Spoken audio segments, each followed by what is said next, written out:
Assalamu alaikum. Welcome again. So today our topic is immune system. Immune system के बारे में पढ़ेंगे. Immune system से रिलेटेड पहले कुछ टर्मिनोलॉजीज़, कुछ डेफिनेशंस जो है वो आपको क्लियर हो जानी चाहिए. सबसे पहले एक इम्यूनिटी की डेफिनेशन आती है. What is immunity? Immunity basically एक सलाहियत को, एक काबिलियत को बोला जाता है, एबिलिटी को बोला जाता है. बॉडी के अंदर जो एबिलिटी होती है to resist against microorganism. ठीक है, माइक्रो ऑर्गेनिज्म से, बैक्टीरिया से, बीमारियों से लड़ने की जो एक सलाहियत, एक ताकत होती है, उसे इम्यूनिटी कहा जाता है. इम्यून सिस्टम का मतलब इस तरह की इम्यूनिटी के पूरे निज़ाम को इवेंचुअली इम्यून सिस्टम कहा जाता है. वो सिस्टम जो है वो इस तरह की इम्यूनिटी प्रोवाइड करता है, which provide immunity is called immune system. और आप उसको इस तरह से भी डिफ़ाइन कर सकते हैं, collection of cells and proteins that protect us from harmful infections and microorganisms. क्योंकि ये जो सिस्टम है ये सेल से बना होता है और सेल्स के साथ साथ ये कुछ प्रोटीन से भी, कुछ प्रोटीन्स के ऊपर भी मुश्तमिल होता है. कुछ टाइप्स के प्रोटीन्स भी इसके अंदर मौजूद होते हैं. इसके अलावा कुछ डेफिनेशंस और हैं. वो डेफिनेशंस क्या हैं बेसिकली? तो some definitions are immunology. Immunology basically logy study. Immunology is the branch of science, is the branch of biology जिसके अंदर आप इम्यून सिस्टम को स्टडी करते हैं.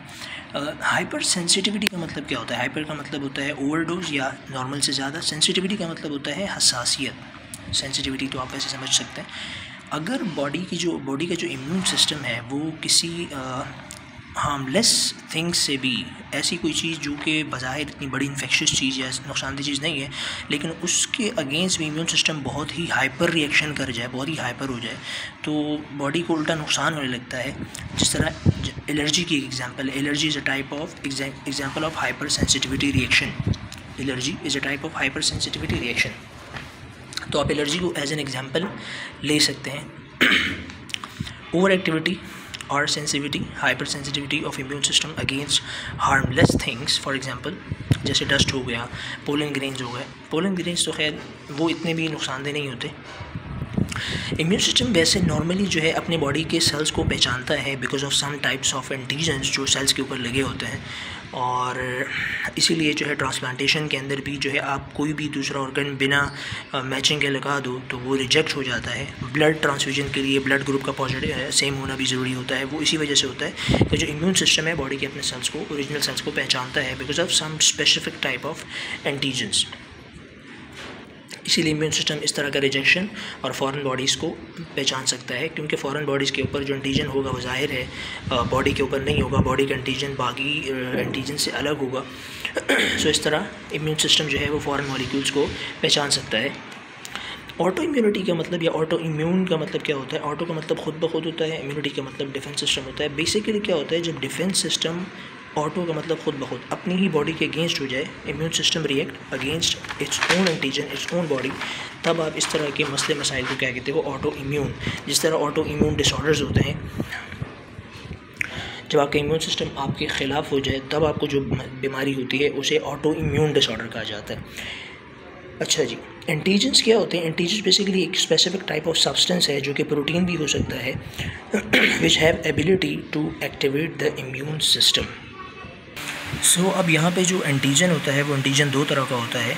एक एंटीजन सेल्फ एंटीजन होता है. सेल्फ का मतलब अपनी बॉडी का, खुद जो बॉडी के अंदर होता है. Don't activate the immune system. Body के अपने ओरिजिनल बॉडी के सेल्स के ऊपर जो एंटीजन्स लगे होते हैं, those are called self antigens, जो इम्यून सिस्टम को डायरेक्टली एक्टिवेट नहीं करते. और एक फॉरेन एंटीजन होता है जो आउटर फॉरेन मॉलिक्यूल जो बॉडी के अंदर आ सकता है, उसके ऊपर एक एंटीजन होता है जो कि इम्यून सिस्टम को डेफिनेटली एक्टिवेट कर देता है. इसके बाद इम्यून सिस्टम्स की कुछ टाइप्स हैं. बेसिक दो टाइप्स, तो एक इनेट इम्यून सिस्टम आता है और एक आपके पास अडेप्टिव इम्यून सिस्टम आता है. इनेट का मतलब होता है पैदाइशी. वो इम्यून सिस्टम जो पैदाइश के साथ ही एक इंसान के अंदर मौजूद होता है उसे इनेट इम्यून सिस्टम कहा जाता है.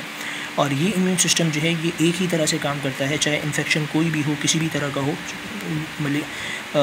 जैसे मतलब आपको अलग अलग तरह की बीमारियां, अलग अलग तरह के मसले मसाइल हो सकते हैं. हर तरह की बीमारी से एक ही तरह लड़ता है.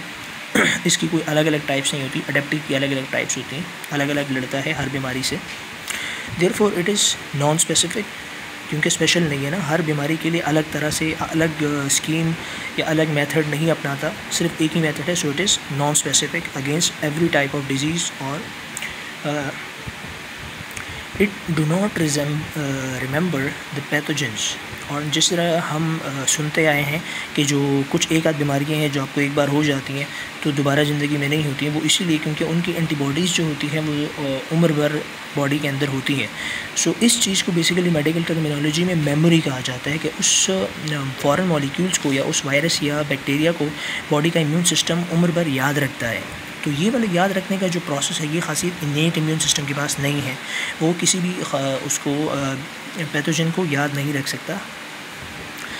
अच्छा, इनेट इम्यून सिस्टम के अंदर दो लाइंस आते हैं डिफेंस के, एक आता है फर्स्ट लाइन ऑफ डिफेंस, एक आता है second line of defence. Adaptive immune system में क्या होता है, ये बिल्कुल इसका ऑपोजिट है। अडेप्टिव बर्थ के साथ नहीं होता, बल्कि सबसे पहले जब कोई भी पैरासाइट या वायरस या बैक्टीरिया जो है वो आपकी बॉडी में आएगा, उसको इम्यून सिस्टम पहचानेगा, फिर उसके अगेंस्ट एक मेथड, एक फोर्स तैयार होगी। तो इस तरह बर्थ के बाद, पैदाइश के बाद जब पहली बार आपको कोई फॉरेन मॉलिक्यूल या बैक्टीरिया आपकी बॉडी में आएगा, तब जाके जो उसके अगेंस्ट जो इम्यून सिस्टम बाद में डेवलप होगा उसे अडेप्टिव इम्यून सिस्टम कहा जाएगा। इट इज़ स्पेसिफिक, ये हर किस्म के बैक्टीरिया और वायरस के अगेंस्ट अलग अलग तरह से बनता है। So it is specific against each type of different viruses and different bacterias. और अडेप्टिव इम्यून सिस्टम में ये चीज़ है कि ये अलग अलग तरह के बैक्टीरियाज और वायरसेस को पहचान सकता है, उसको याददाश्त बना के रख सकता है। तो बाद में इन केस अगर वो सेम वायरस या बैक्टीरिया दोबारा आ जाता है तो उसको दोबारा से पहचानना और उसके अगेंस्ट नए सिरे से काम करने की ज़रूरत नहीं होती, बल्कि वो आसानी से ठीक हो जाता है। सो ये मेमोरी वाला काम जो है अडेप्टिव इम्यून सिस्टम के अंदर ज़्यादा है। इसकी अडेप्टिव इम्यून सिस्टम जो लाइन ऑफ डिफेंस प्रोवाइड करता है उसे basically third line of defence कहते हैं। अब हम लाइन ऑफ डिफेंसेस पढ़ते हैं कि बेसिकली ये लाइन ऑफ डिफेंसेस है क्या चीज़ें, इन्हें क्यों और कैसे ये सब कहा जाता है। जैसे आप देखें, second line of defence activate the third line to be permanent solution of it. Third line of defence सबसे आखिरी डिफेंस लाइन है जो कि परमानेंट होती है। सबसे पहले फर्स्ट लाइन ऑफ डिफेंस है। First line of defence basically एक रुकावट या एक बैरियर के तौर पे काम करती है, और ये बैरियर दो तरह से हो सकता है। एक आपके पास फिज़िकल बैरियर होता है, एक आपके पास केमिकल बैरियर होता है। फिज़िकल बैरियर का मतलब होता है बनी बनाई दीवार। जिस तरह स्किन है, स्किन इज़ अ इम्पेनेट्रेटेबल बैरियर जो कि माइक्रो ऑर्गेनिजम्स को डायरेक्टली अंदर नहीं घुसने देता। सो ये एक स्किन जो है वो फर्स्ट लाइन ऑफ डिफेंस के अंदर आता है। म्यूकस मेम्ब्रेन, अगर फॉर एग्जांपल मुंह के ज़रिए या किसी भी ज़ख़म के ज़रिए जो बैक्टीरिया है वो अंदर चला भी जाता है, तो अंदर जो ऑर्गन्स हैं जैसे स्टमक हो गया, माउथ हो गया, इंटेस्टीन्स हो गए, तो उसके इनर साइड पे एक मेम्ब्रेन होती है जिसे म्यूकस मेम्ब्रेन कहा जाता है, म्यूकोज़ा। सो वो म्यूकस मेम्ब्रेन भी चिपचिपी होती है जिस तरह बलगम होता है म्यूकोज़ा। वो म्यूकोज़ा भी उन बैक्टीरिया को उन ऑर्गन्स से ब्लड में जाने नहीं देता, बल्कि उधर ही वो चिपक जाते हैं, जिसके बाद इम्यून सिस्टम के सेल्स उनको वहीं पे ख़त्म कर देते हैं। So mucus is also first line of defence. ये सारे के सारे फिज़िकल बैरियर्स में आते हैं, इनमें कोई केमिकल नहीं है। इसके बाद mucus produce sticky fluid called mucus to stop mucin granule से, म्यूसिन प्रोटीन से ये म्यूकस बनता है। So mucus and skin is a type of example of physical barrier in the first line of defence. Chemical barriers में आप क्या क्या चीज़ें आती हैं। लाइसोजाइम एक एंजाइम है, दिस इज़ एन एंजाइम जो कि बैक्टीरिया वगैरह को किल कर सकता है। ये आपके आंसुओं के अंदर, टेयर्स के अंदर भी होता है, सलाइवा के अंदर भी होता है, एंड म्यूकस के अंदर भी होता है, टू किल माइक्रो ऑर्गेनिजम्स। सो ये एक केमिकल है, तो इसीलिए ये केमिकल बैरियर के अंदर आता है।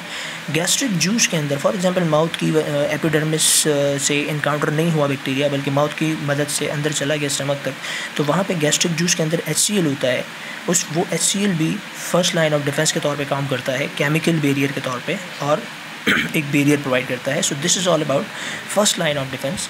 इसके बाद एक सेकंड लाइन है। फॉर एग्जांपल कोई भी माइक्रो ऑर्गेनिज्म है, उसने किसी भी तरह से फर्स्ट लाइन ऑफ डिफेंस को क्रॉस कर लिया, वो कामयाब हो गया, तो अब उसको सामना करना पड़ेगा सेकंड लाइन ऑफ डिफेंस का, जो कि क्या है। सेकंड लाइन ऑफ डिफेंस कब एक्टिवेट होता है? Due to some injury on skin, damage to mucosa, microorganism can damage us, therefore to stop it there is second line of defense। Means अगर first line of defence जो है वो cross कर ली जाती है, तब आपके पास सेकंड लाइन ऑफ डिफेंस आती है। Second line of defence body के अंदर दो चीज़ें आपको second line of defence provide करती हैं। एक सेलुलर थिंग्स होते हैं, सेल्स होते हैं, और एक प्रोटीन्स होते हैं। ये दोनों इम्यून सिस्टम के पार्ट्स ही हैं। अब इम्यून सिस्टम के अंदर जो cells second line defence provide करते हैं उसमें सबसे पहले आते हैं neutrophils. These are white blood cells जिनका न्यूक्लियस जो है वो 4 तरह के लोब्स में पॉलीमॉर्फोन्यूक्लियर सेल है, और ये इसकी हाफ़ लाइफ बहुत कम होती है। ये जल्दी बनने के बाद बहुत जल्दी कुछ ही घंटों में या कुछ ही जो है एक आध दिन में मर जाते हैं, ख़त्म हो जाते हैं दोबारा। और इसी तरह के दूसरे सेल्स हैं जिन्हें मैक्रोफेजेस कहा जाता है। मैक्रोफेजेस लॉन्ग लिव्ड हैं, इनकी हाफ़ लाइफ बहुत ज़्यादा होती है। सो न्यूट्रोफिल्स और मैक्रोफेजेस का काम यही है कि बैक्टीरिया और वायरसेस वगैरह जितने भी हैं उनको खा जाना। फेगोसाइटोसिस का काम करते हैं ये दोनों सेल्स, मैक्रोफेजेस एंड न्यूट्रोफिल्स, जो कि second line of defence provide करते हैं। इसके बाद कुछ प्रोटीन्स हैं। प्रोटीन्स के अंदर एक आपके पास कॉम्प्लीमेंट प्रोटीन्स आते हैं और एक आपके पास आता है लाइसोजाइम। लाइसोजाइम आप अभी फर्स्ट लाइन ऑफ डिफेंस के अंदर पढ़ चुके हैं। So first line of defence के साथ साथ ये सेकंड लाइन ऑफ डिफेंस के अंदर भी काम कर सकता है।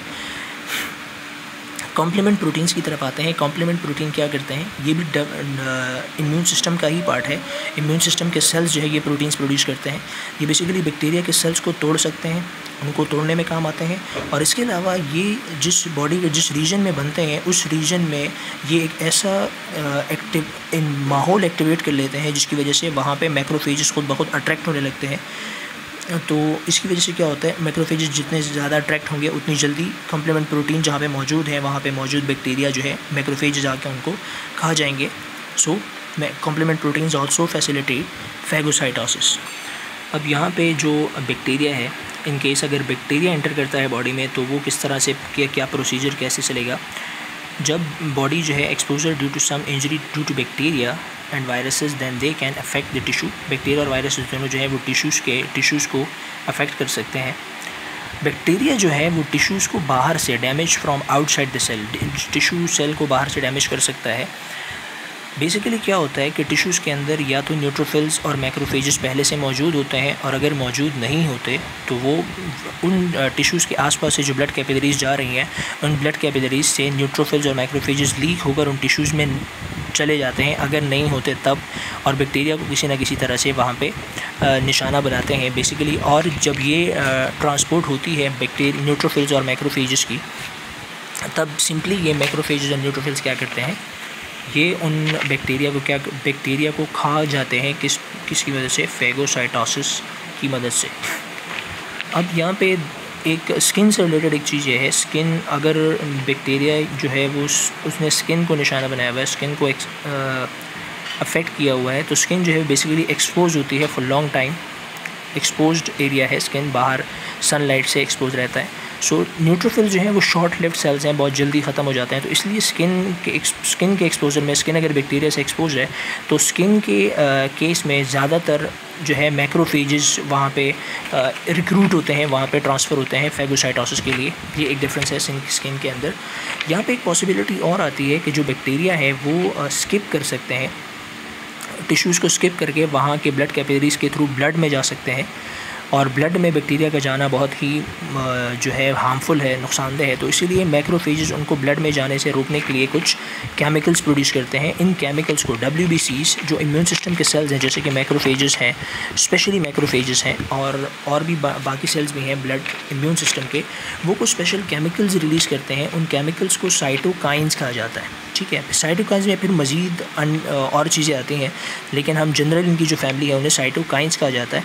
और साइटोकाइंस फैमिली के अंदर कुछ मॉलिक्यूल्स हैं जिन्हें इंटरल्यूकिन्स कहा जाता है। इंटरल्यूकिन्स बेसिकली वो मॉलिक्यूल्स हैं जो WBCs के दरमियान कोऑर्डिनेशन को डेवलप करते हैं। सो इसीलिए इनको इंटरल्यूकिन्स भी कहा जाता है। इंटर का मतलब बिटवीन, ल्यूकिन्स में ल्यूकोसाइट्स यानी कि WBCs। So coordination in between WBCs is developed by interleukins, और ये इंटरल्यूकिन्स भी WBCs के स्पेशल सेल्स ही रिलीज़ करते हैं जो कि साइटोकाइंस की फैमिली से ताल्लुक़ रखते हैं। अब इंटरल्यूकिन्स के अंदर बहुत सारे टाइप्स हैं। इंटरल्यूकिन 1 है, 2 है, 3 है, 4 है, तो हम सबका जिक्र नहीं करेंगे। लेकिन यहाँ पे जो इंटरल्यूकिन है, एक इंटरल्यूकिन 1 का जिक्र कर लेते हैं। वो क्या करता है, मैक्रोफेजेस जो हैं वो इंटरल्यूकिन 1 प्रोड्यूस करते हैं। ये इंटरल्यूकिन 1 ब्रेन में जाके बॉडी टेम्परेचर को इंक्रीज़ करवा देता है। बॉडी टेम्परेचर इंक्रीज़ का मतलब होता है बुखार का होना। बुखार को पायरेक्सिया भी कहा जाता है। इस पायरेक्सिया से एक फ़ायदा क्या होता है, फ़ायदा ये होता है कि इससे जो फीवर है, इस फीवर से मैक्रोफेजेस और जो फॉरेन बॉडीज़ हैं, माइक्रो ऑर्गेनिजम्स हैं, उनकी जो ग्रोथ है, उनकी डेवलपमेंट कम हो जाती है। ओके, सो फ़ीवर जो है इसी वजह से क्या है, इसी वजह से ये फ़ीवर तो बेनिफिशियल है बॉडी के लिए, फ़ायदेमंद है, क्योंकि टेम्परेचर ज़्यादा हो जाता है जिसकी वजह से बैक्टीरिया और फॉरेन मॉलिक्यूल्स की जो ग्रोथ है उस पर असर पड़ता है, वो ग्रोथ थोड़ी सी स्लो हो जाती है। Interleukin 1 also decreases the level of iron and zinc. ये क्योंकि जो बैक्टीरिया हैं वो इन एलिमेंट्स की मौजूदगी में अच्छे से ग्रो करते हैं, उनको ये एलिमेंट्स चाहिए होते हैं अच्छी ग्रोथ के लिए, तो इसीलिए इंटरल्यूकिन 1 इन दोनों एलिमेंट्स की जो डेवलपमेंट है इन दोनों की अवेलेबिलिटी को भी थोड़ा सा कम कर देती है, जिसकी वजह से बैक्टीरिया की ग्रोथ और स्लो हो जाती है। So this is the advantageable function by interleukin 1। अब यहाँ पे हम कॉम्प्लीमेंट प्रोटीन्स हैं WBC second line of defence के अंदर, वो बेसिकली किस तरह से डिफेंस प्रोवाइड करते हैं, वो बैक्टीरिया की वॉल के साथ, बैक्टीरिया के सेल वॉल के साथ अटैच हो जाते हैं और एक एंटीजन, एक सिग्नल के तौर पे काम करते हैं। मैक्रोफेजेस जो हैं वो इन कॉम्प्लीमेंट प्रोटीन्स को पहचानते हैं कि जिन सेल्स से ये कॉम्प्लीमेंट प्रोटीन्स अटैच्ड हैं, मैक्रोफेजेस को समझ आ जाता है कि ये सेल्स जो हैं ये फॉरेन बॉडी के सेल्स हैं, इनको किसी तरह से बॉडी से ख़त्म करवाना है। सो मैक्रोफेजेस इस कॉम्प्लीमेंट प्रोटीन को देखकर जिन सेल से ये कॉम्प्लीमेंट प्रोटीन्स अटैच्ड हैं उनको फैगोसाइटोस कर लेते हैं। So this is how complement proteins work. देखिए, मैक्रोफेजेस फैगोसाइटोस दो bacteria rapidly which have complement protein on its surface then other which do not have complement protein attracts macrophages and facilitate the phagocytosis. ये तो हो गया bacteria के case में। अब अगर कोई वायरस जो है वो इंटर करता है बॉडी के अंदर, so virus can't live outside of cells. Virus को जब तक एक बायोलॉजिकल मशीनरी नहीं मिलती वो ज़िंदा नहीं रह सकता, इसीलिए वायरस जो है वो हमेशा सेल्स के अंदर रहकर जो है इन्फेक्शंस वगैरह फैला सकता है। यहाँ पे एक मॉलिक्यूल है, एक कॉम्प्लेक्स है जो पढ़ना ज़रूरी है, उसे मेजर हिस्टोकम्पैटिबिलिटी कॉम्प्लेक्स कहा जाता है। ये कुछ कॉम्प्लेक्सेस हैं, ये दो टाइप्स के होते हैं, एक होता है MHC2 और एक होता है MHC1। अब जो MHC1 है वो MHC1 के बारे में ये चीज़ है, इसे मेजर हिस्टोकम्पैटिबिलिटी कॉम्प्लेक्स 1 कहा जाता है या क्लास 1 कहा जाता है। ये मॉलिक्यूल जो है ये बेसिकली MHC1 और MHC2 जो है ये दोनों सेल रिसेप्टर्स के तौर पे काम करते हैं, बॉडी सेल्स के आउटसाइड मेम्ब्रेन के ऊपर प्रेजेंट होते हैं।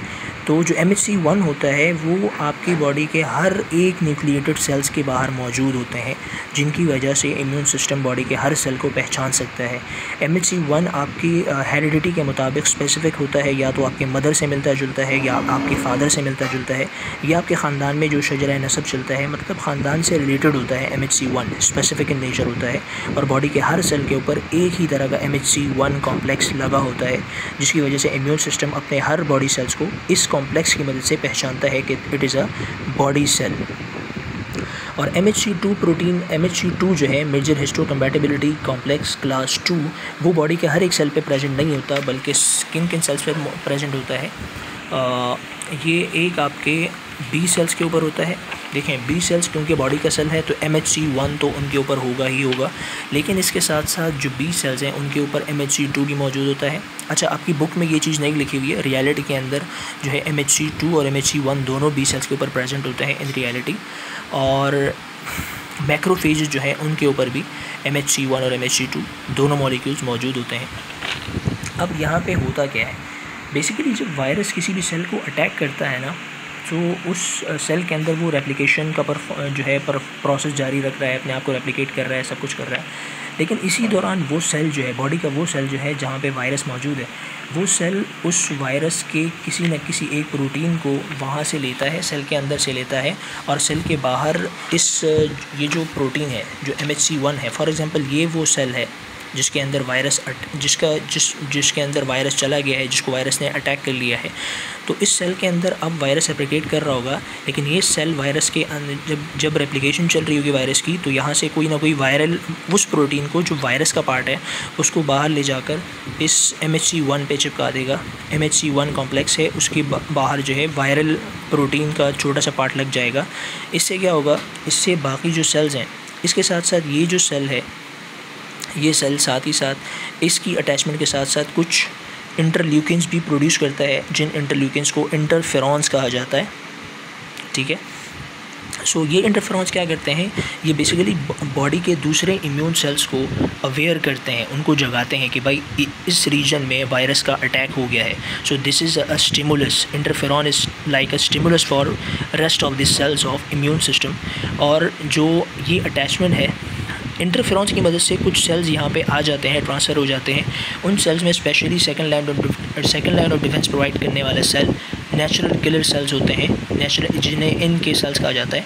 ये नेचुरल किलर सेल्स बेसिकली क्या करते हैं, ये इनको कैसे समझ आता है, इनको ये वाला जो MHC1 के ऊपर वायरस का प्रोटीन लगा होता है, इसे देखकर नेचुरल किलर सेल पहचान जाते हैं कि इस सेल के अंदर वायरसेस या कोई फॉरेन पार्टिकल जो है वो मौजूद हैं। तो नेचुरल किलर सेल्स इनके पास आते हैं और इनके अंदर कुछ ऐसे केमिकल्स इंट्रोड्यूस करवा देते हैं जो यहाँ के साइटोप्लाज्म को जहरीला बना देते हैं, टॉक्सिसिटी करवा देते हैं, जिनके बाद ये जो सेल्स हैं ये इस तरह पीसेस में टूट जाते हैं और इनके साथ साथ वायरस भी जो है वो रेज़ा हो जाता है। सो इसीलिए नेचुरल किलर सेल्स का जो फंक्शंस हैं उसे साइटोटॉक्सिक फंक्शन कहा जाता है, क्योंकि ये सेल के साइटोप्लाज्म को टॉक्सिक बना रहा है। So the process of killing of cell by natural killer cell is called as cytotoxicity. Natural killer cell जो है वो साइटोटॉक्सिसिटी की मदद से इस तरह के सेल्स को किल कर सकते हैं। So this is the function of interferons और नेचुरल किलर सेल्स जो वायरसेस को इस तरह ट्रीट कर सकते हैं, उसके अगेंस्ट फंक्शंस कर सकते हैं। So this is all about this video. Next lecture में फिर हम इन्फ्लेमेशन और बाकी इम्यूनिटी के टाइप्स के बारे में पढ़ लेंगे इंशाल्लाह ताला। Thank you so much.